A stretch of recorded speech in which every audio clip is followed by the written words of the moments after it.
Molokai, Damien kept to his one goal, to do God's work.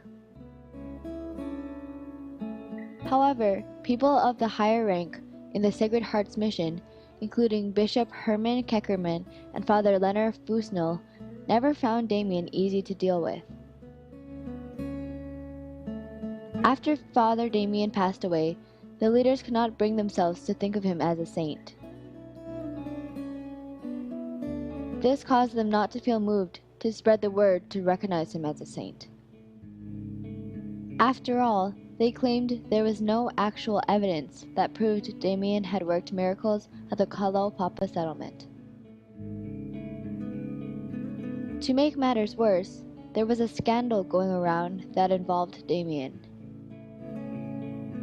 Soon after he died, a Protestant minister at Honolulu wrote a letter accusing Damien of sexual immorality, saying that his leprosy came from sleeping with Hawaiian women. This letter was reprinted all around the world, and it came to the attention of Robert Louis Stevenson, the most famous author of his time.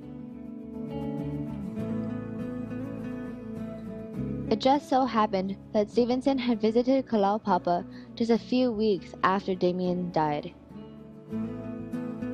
He took his pen and wrote an intense rebuttal that countered the minister's letter, which also went around the world. All this made it impossible to calmly consider Damien.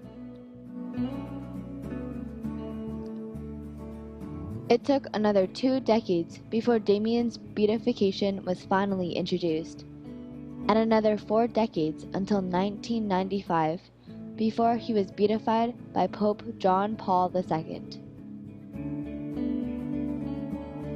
So what had helped to change people's views of Damien? Here's one story. Audrey Toguchi's Hawaiian family had leprosy in its history.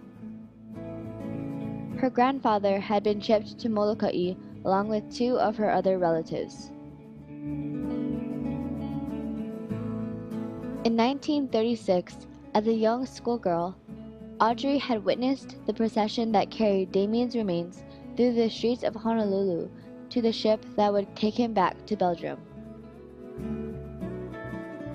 Many years later, in the 1990s, she was diagnosed with an incurable cancer.